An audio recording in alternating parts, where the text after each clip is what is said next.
Oke, kita langsung mulai aja ya. Hari ini kita bakal bedah tuntas sebuah esai politik yang luar biasa menarik, tulisan Sulumnov, judulnya Satu Nafas untuk Indonesia. Lewat ulasan kali ini, kita akan melihat sebuah cetak biru teoritis yang jujur aja cukup berani soal skenario apa yang mungkin banget terjadi di panggung politik pemilu 2029 nanti. Biar gampang mencerna teks yang lumayan padat ini, kita pecah pembahasannya jadi 6 poin cepat ya. Mulai dari gravitasi politik baru 2029, hipotesis duet AHY dan UAH, pilar negara dan agama, otoritas legal dan karismatik, kekuatan dan kebijaksanaan, sampai ke visi menatap Indonesia emas. Langsung aja kita masuk ke poin pertama. Bagian 1. Gravitasi politik baru 2029. Penulis membuka esainya dengan satu premis dasar. Politik itu kan dialektika abadi. Setiap ada aksi, pasti memicu reaksi berantai. Nah, pemicunya nih yang menarik banget. Coba bayangin kalau wacana koalisi antara Gus Imin dan Kang Deddy Mulyadi benar-benar mengkristal. Menurut esai ini, itu bakal menciptakan semacam gravitasi politik raksasa yang baru. Suka nggak suka, poros kekuatan politik lain bakal dipaksa buat putar otak dan nyari strategi tandingan yang sepadan. Terus gimana bentuk tandingannya? Teks ini menyoroti satu kutipan dari Presiden Prabowo waktu Kongres Demokrat yang lumayan bikin penasaran. Beliau bilang, kalau di Gerindra angka keramatnya 8, di Demokrat itu 9. Penulis esai ini yakin banget ini bukan sekedar basa-basi atau cocok logi angka. Ini dianggap sebagai sinyal kuat soal estafet kepemimpinan ke Agus Harimurti Yudhoyono atau AHY sebagai Presiden ke-9. Menarik kan? Masuk ke bagian 2, hipotesis duet AHY dan UAH. Jadi, buat ngimbangin gravitasi politik baru tadi, sang penulis nawarin sebuah penyeimbang yang sangat spesifik dan terfokus. Esai ini berani banget mengajukan hipotesis duet di 2029 antara AHY dan Ustadz Adi Hidayat alias UAH. Kombinasinya begini, AHY mewakili akar budaya Jawa yang kental, dipadukan dengan UAH yang membawa identitas Sunda sekaligus spirit intelektualitas Muhammadiyah. Kalau kita lihat dari rekam jejak historis pemilu kita, harmoni persilangan budaya kayak gini tuh emang sering banget jadi kunci buat menang dan ngejaga stabilitas.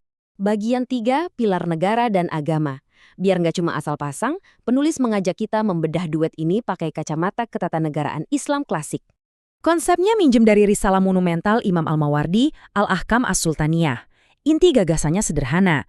Kepemimpinan ideal itu ibarat koin dengan dua sisi. Satu sisi fokus ngurusin tata kelola duniawi, sisi satunya lagi ngejaga kedaulatan agama. Esai ini memproyeksikan kalau pembagian tugas ini bakal solid banget kalau didukung sama partai-partai kayak PKS, PAN, dan PPP. Di dalam kerangka ini, AHY diposisikan sebagai pemegang siasat ad-dunia. Maksudnya, dia itu teknokrat mudanya yang tugasnya ngejalanin mesin birokrasi negara yang super kompleks. Di sebelahnya, UAH ditempatkan sebagai hirasat ad-din. Dia ini semacam jangkar spiritualnya yang mestiin kompas moral negara kita nggak melenceng. Saya suka banget analogi visual yang dipakai penulis di sini. Bayangin Indonesia ini sebagai sebuah kapal laut raksasa.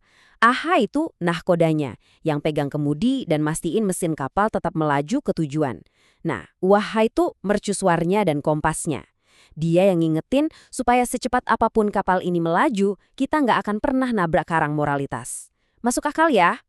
Kita lanjut ke bagian 4, otoritas legal dan karismatik. Sekarang kita geser dari konsep klasik ke sosiologi modern, spesifiknya pakai kerangka dari Max Weber. Lewat kacamata Weber ini, penulis berargumen kalau AHY itu punya apa yang disebut otoritas legal rasional. Ini terbangun berkat keberhasilannya bertransformasi dari militer ke dunia eksekutif pemerintahan. Di sisi lain, UAH memancarkan otoritas karismatik, sebuah pembawaan yang teduh tapi dengan pemikiran yang tajam luar biasa. Daya tarik rasional AHY tentu nggak bisa dilepasin dari warisan Pak SBY. Esai ini menggarisbawahi kalau AHY itu mewarisi genetika politik Jawa dengan filosofi ngayomi atau melindungi. Jadi, bayang-bayang SBY di sini bukan sekedar restu keluarga, tapi lebih ke transfer simbolis soal stabilitas, kepastian, dan kemajuan yang modern. Sebaliknya, buat UAH, karismanya itu bukan tipe yang meledak-ledak. Daya tariknya justru ada di kemampuannya yang sangat langka buat nerjemahin hukum agama yang rumit jadi solusi praktis sehari-hari. Buat kalangan pemilih religius urban, UAH ini udah jadi semacam simbol integritas moral yang nyaris tanpa celah. Nah, Dua kekuatan yang beda kutub ini diklaim bakal saling melengkapi dengan sempurna. Bagian 5, kekuatan dan kebijaksanaan.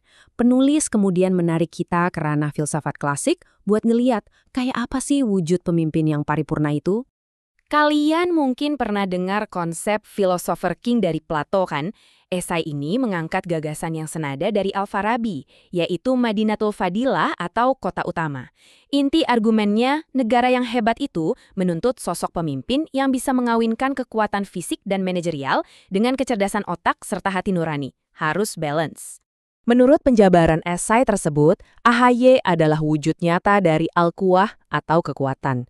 Sementara UAH merepresentasikan Al-Hikmah alias kebijaksanaan. Penulisnya yakin banget kalau dua elemen ini disatukan, dinamika filosofer King yang ideal ini benar-benar bisa tercipta di panggung politik Indonesia. Bagian 6. Menatap Indonesia Emas.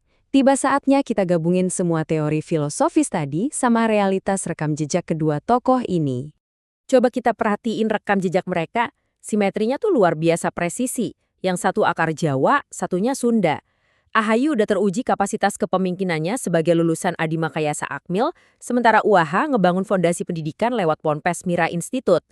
Secara akademis juga sama-sama berbobot, dua-duanya menyandang gelar doktoral. Secara esensial, mereka berdua ini sebenarnya lagi ngebangun fondasi paralel di dunianya masing-masing. Kesimpulan besar dari penulis esai ini cukup kuat.